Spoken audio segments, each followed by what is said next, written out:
মনে মরে যাচ্ছে একটু ধর। আমার কি হলো আমি জানি না, হাও মাও করে কেঁদে উঠলাম। তুমি এত সুন্দর কেন? কোনোদিন ভাবি রে তুমি এত সুন্দর হবা? এত সুন্দর হওয়ার কোনো অধিকার নাই তোমার। এত ফর্সা কেন না একটা বিপদে? আমাদের বিয়ের দিন কোনো ছবিতে তো আমাদের খুঁজে পাওয়া যাবে না। সমস্যা এটা কথা বলবো আজকে তুমি আমার জীবনের থেকে একটু বেশি আর আমার স্বপ্নের থেকে একটু কম, এটা জানো? যখন যখন আমি তোমাকে নিয়ে স্বপ্ন দেখবো আমাকে ডিস্টার্ব করা যাবে না। সুখ বড়ই অদ্ভুত। তিন পাখি খাঁচায় থাকতে তার ভীষণ কষ্ট। মা একদম আমার মতো না।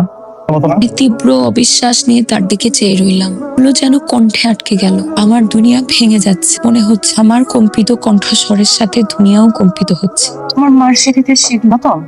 আমি এটাই তোমাকে বলতে।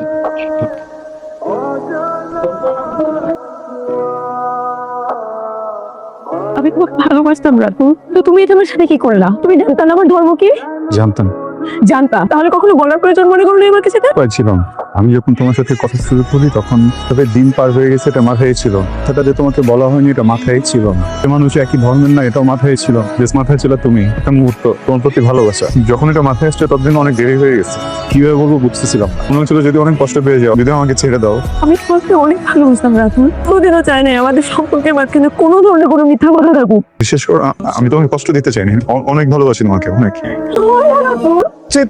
ইম্পর্টেন্ট হচ্ছে কে বেশি ভালো থাকবে কার সাথে, ওইটা আগে না। দেখো তোমার তোমার ধর্ম তোমার কাছে, আমার ধর্ম আমার কাছে। কখনো এগুলো আমরা মানুষ আনবো কোনো, আমি তোমার সাথে কোনো কথা বলবো না। তোমার যেইভাবে ইচ্ছা তুমি সেভাবে লাইফ লিড করো না, আমার সাথে থাকো প্লিজ। জীবন কি সিনেমা? জীবন তো সিনেমা না। কি ঠিক হবে, কিভাবে ঠিক হবে? এটা আমার ফ্যামিলি মানবে না, এটা আমার ধর্ম না। ভালো তো আছি, এইটার জন্য কি ভালোবাসা শেষ হয়ে যাবে? কোনো ঘৃণা করতে পারবো? আমি কি এখন তোমাকে ঘৃণা করতে পারবো? শোনো না, আমি সবকিছু ফিক্স করলাম, বলতেছি তো। আমাকে বিশ্বাস করো। কি করতে হবে আমাকে বলো, সব করবো তোমার জন্য। একবার বলো। আমার জন্য নিজে ধর্ম ছেড়ে দিতে পারবে? জানো তো, পারবা না। তোমার পরিবারকে অসম্মান করতে চাই না, আমি তোমার বাবা মা তোমার ফ্যামিলিকে অসম্মান করতে চাই না, কিন্তু যেটা কোনোদিনও হবে না সেটা নিয়ে আমি স্বপ্ন দেখতে চাই না। আমার পরিবারে আমি একটা মাত্র চলে, যদি এরকম কিছু করি আমাকে ক্ষমা করে দিও। দীর্ঘশ্বাস ফেলে দুপা এগিয়ে গেলাম। চুলের ঘন চুলগুলো গুছিয়ে দিতে দিতে নিচু হয়ে তার মুখে চেয়ে রইলাম। ওর পাতলা ঠোঁট পাপড়িগুলো অভিমানী শিশুর মতো কাঁপছিল। সে অভিমানী কাতর চোখে আমার দিকে চেয়ে রইল, যেন আমি চাইলেই সমাধান করে ফেলতে পারি পৃথিবীর সকল জটিল। আমি সেই মুহূর্তে সব থেকে শক্ত কথাটা বলবো। তোমাকে আমি একবারে ক্ষমা করে দিলাম। আমার একটা রিকোয়েস্ট রাখবা প্লিজ, আমার সাথে কোনোদিন যোগাযোগ করবা প্লিজ। আমার সাথে কোনোদিন যোগাযোগ করার চেষ্টা করবা না। তুমি আমাকে যে পরিমাণ কষ্ট দিচ্ছি, বিট্রিট ফিল হচ্ছে আমার। আমাদের গল্পটা এখানেই শেষ।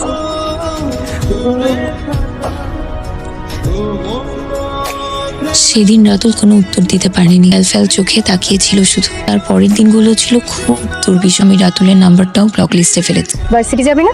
আমার একটু হেল্প করতে পারবি? আমার জন্য আজকে একটা সিম কার্ড কিনে আনতে পারবি? সিম কার্ড আছে। আজকে ইংলিশ জীবনে এমন অনেক গল্প পাড়ি দিতে হয়, একটা গল্পের খপ্পরে পড়ে জীবনটাকে শেষ করে দিস না। তুই চাইলেও তো হুট করে বিষয়টাকে মাথা থেকে সরিয়ে ফেলতে পারবি না, তো সময় লাগবে না বিষয়টাকে ভুলতে। তারপর না, আমি আছি তো।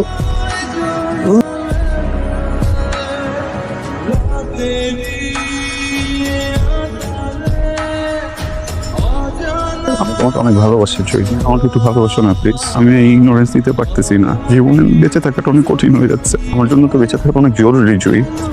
সবকিছু ঠিক করে ফেলি প্লিজ। আমি তো পারতেছি না, আমি অনেক ট্রাই করছি, আমার সাথে থাকো প্লিজ।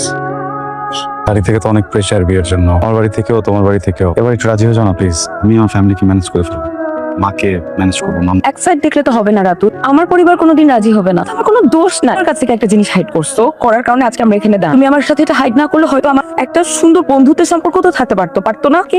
এখানে যে আমরা দাঁড়াই আছি, এখানে কার দোষ? এখানে আমার কোনো দোষ? কি করতে পারি রাতুল? তুমি কি আমার সাথে জোর করে থাকতেছো? তোমার কথা মনে হচ্ছে তুমি আমার সাথে থাকতেই চাও না, আমাকে ভালোবাসো না। আমার তাই মনে হয়? দেখে যাচ্ছ কেন? আপনার মতো কথা বলে আমি কি বলবো তোমাকে? কিন্তু জানো, এই টপিকটা নিয়ে কথা বলতে আমার সামান্য পরিমাণ ভালো লাগে। তোমাকে একটা কথা বলি, তুমি তোমার বাবা আমার পছন্দের বিয়ে করে ফেলো, আমি তোমাকে আটকাবো না। আমি তোমাকে কিচ্ছু কোনোদিন বলবো না যে তুমি আমাকে রেখে আরেকজনকে বিয়ে করলা কেন।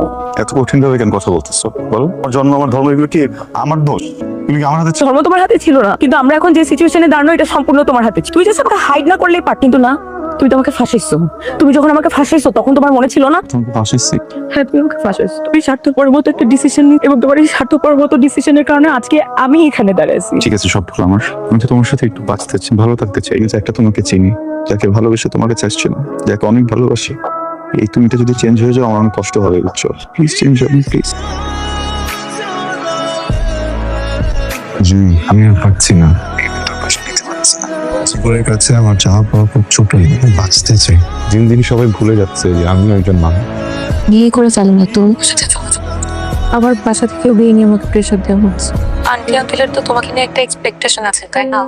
আর আমার এক্সপেকটেশন, সেটা তোমার আগেই চিন্তা করা উচিত ছিল রাতু। আমাকে ভালোবাসে কি অপরাধ জয়ী? আমি উত্তর দিলাম না। আমরা দীর্ঘ 1 ঘন্টা ফোন কানে চুপচাপ বসে রইলাম। মনে মনে সৃষ্টিকর্তার কাছে প্রার্থনা করতে পারছিলাম না, আমার করে দাও আল্লাহ। কি বলে প্রার্থনা করব আমি? অসহায় অবস্থা থেকে কি করে বেরোবো আমি? কি করে তার কষ্ট কমাবো আমার হৃদয়ের ব্যথা? অপরের নিঃশ্বাসের শব্দ শুনে গেলাম কেমন। সেই নিঃশ্বাসগুলো যেন হাহাকার করে উঠলো। হে বিধাতা, তার বেঁচে থাকার যে খুব বিদেশ ঘুরে বেড়ানোর প্রাণ খোলা হাসাস, সে বহুদিন হাসা না। একটু হাসতে দাও। জয়ী ফোন আসছে, রাতুল ভাই ফোন দিয়েছে। কনগ্রাচুলেশনস। তোমাকে আসলে জানানো হয়নি, আমার ফ্যামিলি থেকেও একজনকে দেখেছে। আমি ছেলেকে এখনো দেখি না, কিন্তু আমি বিয়েতে হ্যাঁ বলে দিয়েছি। কারণ আমার মনে হয় এই মুহূর্তে হ্যাঁ বলে দেওয়াটাই আমাদের জন্য বেটার। আমরা একটা কাজ করি, আমরা একই দিন বিয়ে করব, একই দিন হলুদ করব, একই দিন আরেকজনের হয়ে যাবো। বাতুল হাসলো, আমিও হাসলাম। অথচ আমরা দুজনেই জানি আমরা হাসছি না। এই আমাদের কান্না ঢাকার খোলস মাত্র। আমাদের ভেতরটা ফেটে যাচ্ছে। তারপরও অভিনয়টা যে আমাকে করে যেতেই হবে।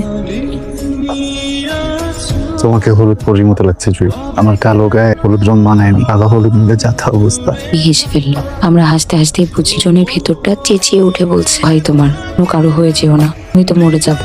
তুমি চিনতে পারছো যে 2-3 বছর আগে তোমার এই ওড়নাটা কত জেদ করে আমার কাছে রেখেছিলাম জানো?